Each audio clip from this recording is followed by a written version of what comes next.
Assalamualaikum warahmatullahi wabarakatuh. Perkenalkan, nama saya Dian Salsabila Saragi dengan nomor pokok 2515310017. Saya dari program studi manajemen kelas reguler 2C dengan mata kuliah mikroekonomi. Di sini saya akan mempresentasikan video dengan Bapak dosen Rusiadi. Pertama kali, saya akan menjelaskan tentang analisa dan kegiatan ekonomi. Analisa secara ekonomi merupakan pembahasan antara fakta dengan teori. Mengkaji fakta harus berlandaskan teori yang ada. Asumsi secara logis dituangkan ke dalam teori ekonomi dan model ekonomi. Kegiatan ekonomi. Kegiatan ekonomi adalah aktivitas yang dilakukan manusia untuk memenuhi kebutuhan hidupnya. Kegiatan ekonomi dapat dibagi menjadi 3 jenis utama. Yang pertama, ada produksi, yang kedua, distribusi, dan yang ketiga, konsumsi. Baik, saya di sini akan menjelaskan ketiga tersebut. Yang pertama, produksi. Produksi adalah kegiatan menghasilkan barang atau jasa untuk memenuhi kebutuhan manusia. Sedangkan distribusi adalah kegiatan menyalurkan barang atau jasa dari produsen ke konsumsi agar bisa digunakan. Dan konsumsi adalah kegiatan menggunakan barang atau jasa untuk memenuhi kebutuhan hidup. 3 fungsi pemerintah dalam kegiatan ekonomi. Apa aja sih 3 fungsi pemerintah? Yang pertama, ada menciptakan efisiensi. Dengan contoh, sebuah pabrik sepatu beralih dari proses manual ke mesin otomatis. Yang kedua, ada meningkatkan keadilan. Dengan contoh, pemerintah memberikan subsidi listrik atau bahan pokok hanya kepada rumah tangga berpenghasilan rendah melalui data DTKS.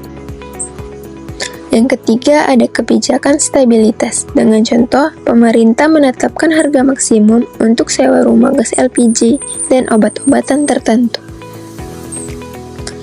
3 ciri-ciri perekonomian modern. Yang pertama, ada modal, seperti teknologi mesin-mesin, gudang, dan lain-lain. Yang kedua, ada alokasi tenaga kerja, seperti spesialis dan alokasi TK. Yang ketiga, ada penggunaan uang, seperti pengukur nilai, alat tukar, ekspektasi, dan lain-lain.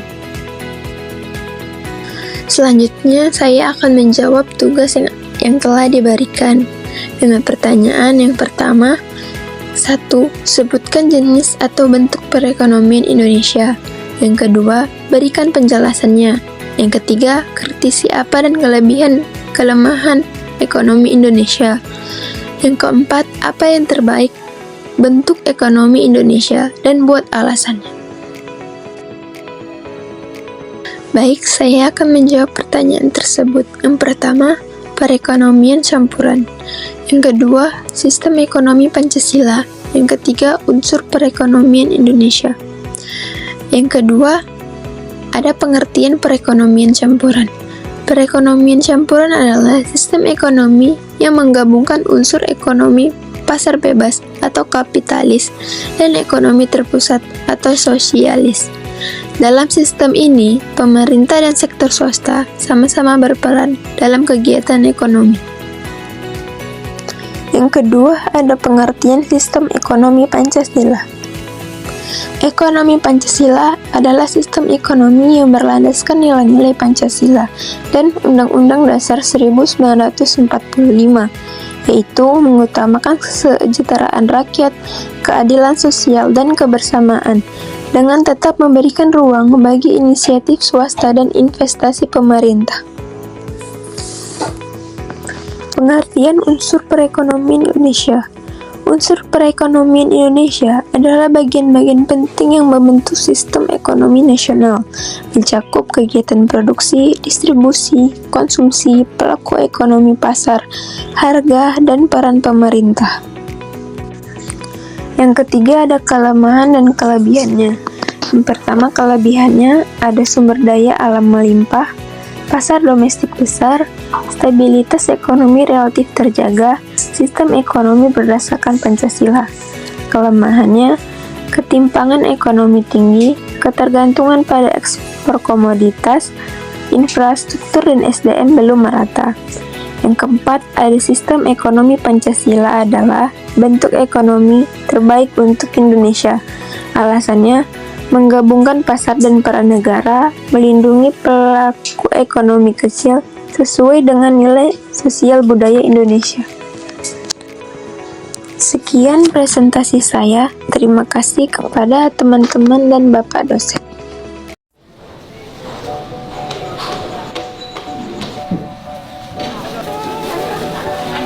Plastik 9 itu, Pak.